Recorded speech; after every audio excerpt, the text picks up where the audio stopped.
Estamos de volta com o TV Debate, que hoje pensa coletivamente aqui com as nossas convidadas, com o nosso convidado e também com você de casa, questões relacionadas com a juventude negra e a estética. Dados do IBGE de 2015 apontam que 73% da população mais pobre é negra. 79% de pessoas analfabetas são negras. E 62% das crianças que estão fora da escola no Brasil também são negras. Bom, e como se não bastasse todos esses números, em média, a renda de pessoas negras é 40% menor que a de pessoas brancas. Bom, dito isso, a gente já discutiu vários aspectos da questão estética no bloco anterior e agora fazendo mais associação com essa questão social também. Como é que vocês entendem o lidar com essa questão estética, que é um enfrentamento, mas que ao mesmo tempo talvez ainda encontre um entrave no mercado de trabalho? Vocês acham que o mercado de trabalho compreende isso que vocês propõem ou não? Discutir essas estatísticas que foram apresentadas é discutir como o racismo se comporta no nosso país. O nosso racismo aqui é muito mais visual do que a própria questão de existência de racismo em si, do que é o racismo desmiuçado, dentro de uma perspectiva institucional, social, enfim, e dessas várias escalas. Uma coisa que está muito atrelada a isso, a questão dessas estatísticas estarem em maiores números, essas estatísticas negativas estarem direcionadas para a população negra, é a narrativa que se tem de ser negro brasileiro, né? Está tudo muito ligado. Que narrativa é que eu vou distribuir para o Brasil dessa estética negra, dessa existência negra? Uma coisa que eu tenho me debruçado muito em pesquisas é de futuros possíveis.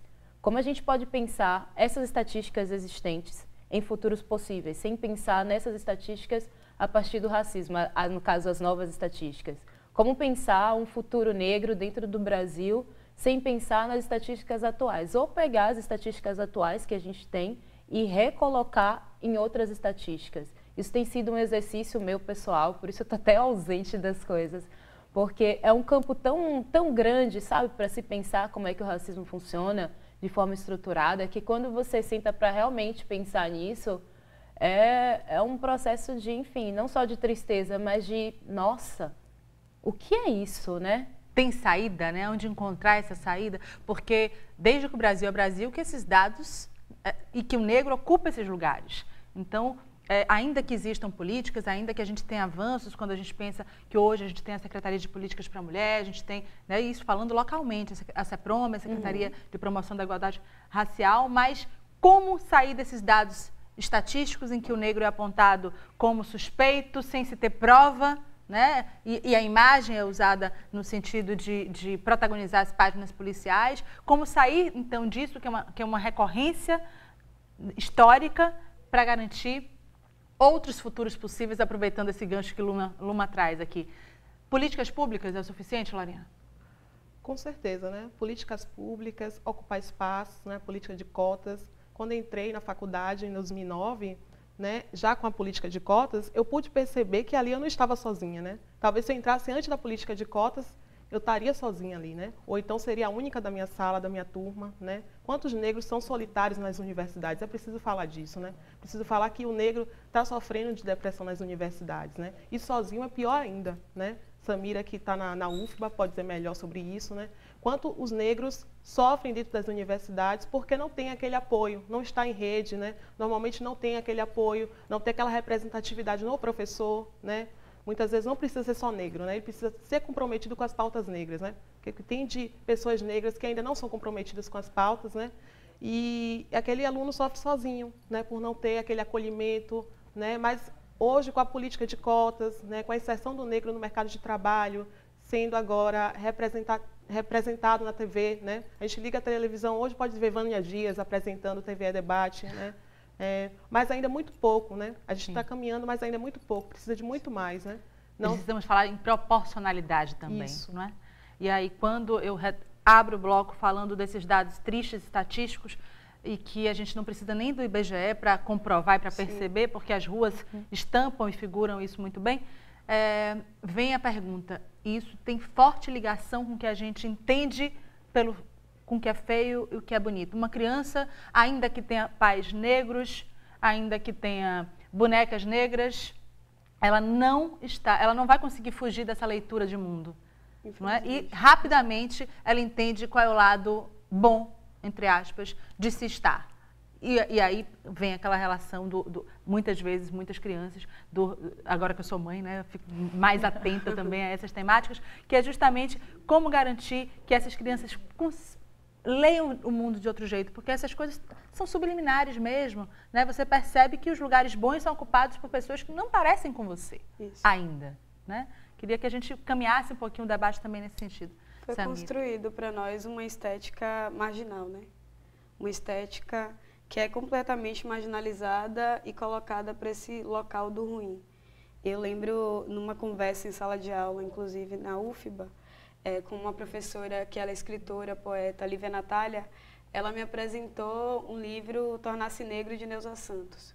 E aí, num debate sobre o mercado de trabalho, tem uma parte do livro que Neuza ela diz do quanto a gente tem essa dificuldade de acessar o mercado de trabalho e quando acessa, é imposto para nós uma estética eurocêntrica, né?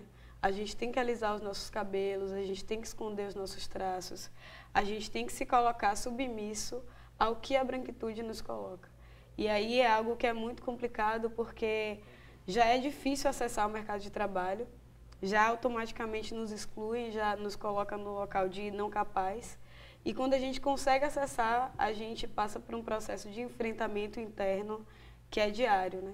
Desde a gente não poder usar um turbante, até mesmo a gente não ter o nosso cabelo black com volume, né, no espaço do mercado de trabalho. Então é algo que é adoecedor e desestimulante, né? Porque no dia a dia a gente percebe o quanto estar nesse espaço é difícil e resistir nele também, por vezes, é um pouco difícil. Você tem o black, mas o black pode ir até aqui. Se for muito, já não pode. Tem né? um Essa limite, coisa né, de ser negro, né? E assim, antes, né, muito tempo antes, né, os currículos exigiam foto, né? Foto que para demarcar quem você é, né? Qual é a sua estética, né? Em que bairro você mora? Em que bairro você mora? Então isso definia muito, né? Se era um bairro periférico, não.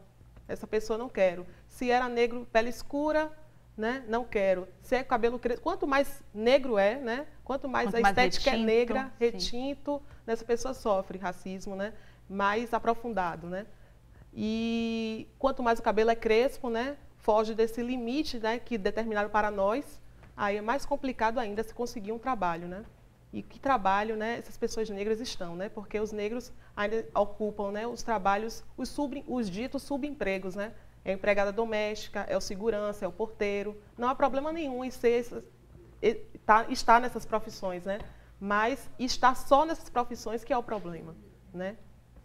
Importante entender toda essa estrutura do próprio racismo, né? Porque a gente, desde enquanto população negra, que tem um acesso logo à escola pública, a gente percebe o quanto é uma estrutura que não nos forma para profissionais. E aí, quando a gente chega no mercado de trabalho, que está em comparação com um branco que veio de uma escola particular, a gente já sente o quanto para nós é mais complicado acessar. E aí, na entrevista de emprego, já é um processo constrangedor, né?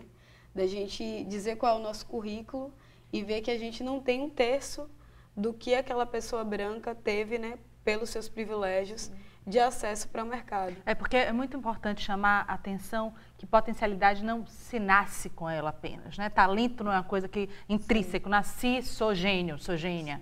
Não é? É uma coisa, é construído, quer dizer, se você tem a oportunidade de ter os melhores acessos à educação, as melhores oportunidades de viagem, os melhores cursos de idiomas, você vai ter um gabarito e um coletivo de habilidades diferente daquele que não teve. Exatamente. Não é? Então, é muito importante que você traga esse ponto de vista, Samira, porque isso ainda também é muitas vezes defendido com isso é mimimi, né? A pessoa às vezes não é tão capaz, não, perceba que a capacidade é diferente, veja como rende menos que a outra no comparativo.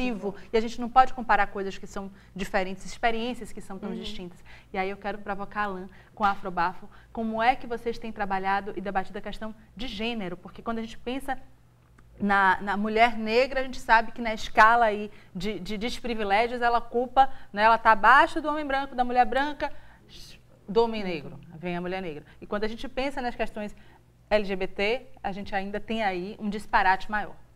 Então, justamente isso. A proposta da Afrobafo sempre foi criar esse diálogo, porque não, para mim, dentro do movimento LGBT branco, eu como gay negro sempre ficava silenciado, sempre não tinha vez.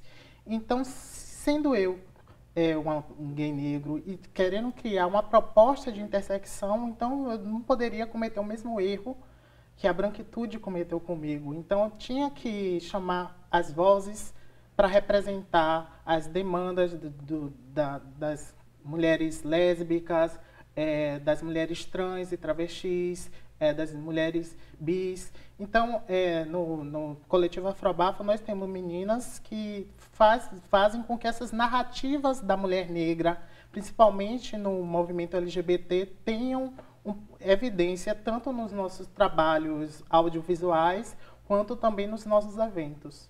Bom, e vocês estão bafônicos mesmo, viu? Porque são mais de 10 mil membros só na internet, só no Facebook eu vi, né? Vou ter uma olhada rápida, quer dizer, realmente muita gente se identificando com o que vocês estão fazendo.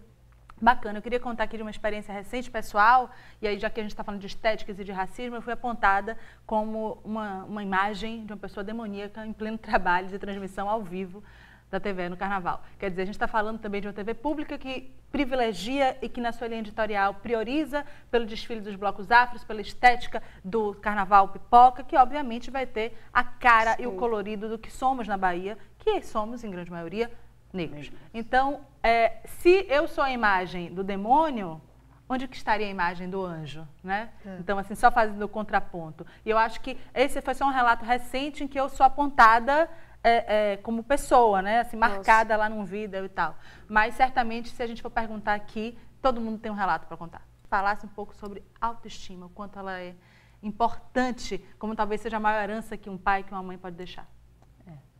Quando a Lorena colocou essa situação de adoecer dentro da universidade, eu me identifiquei muito com o debate. Da outra vez que eu estive aqui, em uma discussão, a gente falou sobre essa questão da discussão dentro das escolas públicas e das discussões dentro das universidades. A gente frisou públicas porque, em maioria, não estão onde estão os alunos negros, não são negros, né, que deveriam estar nas universidades públicas, mas questionando esses alunos que vivem em universidades públicas, quais os processos que se passa, né? Não só quanto alunos cotistas, porque nem todos são cotistas, mas quanto alunos cotistas. Vem aquela briga, sabe? Porque dependendo do campo que você vem, você entende que não há uma necessidade de você lutar, mas você luta, você vira militante por uma necessidade de você estar vivo. Aquilo vai te segurando, sabe? Sim. Se você se desliza, você adoece, você entra na depressão, você abandona a universidade, você entende que aquilo ali não é para mim. Que é justamente o discurso que a branquitude tem, que os empecilhos têm, que o racismo tem. Não é para um jovem negro se formar na universidade, porque ele precisa atender outros parâmetros da sociedade, que não é estar formado na universidade. Tive o privilégio, assim, de ter pais que entendem essa causa de questões raciais, que formou tanto eu quanto a minha irmã com um cuidado incrível, sabe? De preparar você para atravessar a pista e não ser agredida ou ser agredida e saber reagir com aquilo. Mas o mundo está aí, você sai de casa, você tem seus pais maravilhosos, mas quando você chega na rua você tem que alisar seu cabelo, né? Porque você quer fazer parte do grupo de amiguinhas. E assim aconteceu comigo. E pensar nessa perspectiva de que você adoece, que você está exposto, que não é porque a gente está aqui discutindo maravilhosos que a gente não está exposto a essa agressão social. E que somos muito mais agredidos às vezes, porque quando você se desfragmenta, você abre uma grande lacuna para receber todo tipo de agressão. Pensar na discussão de uma outra parte.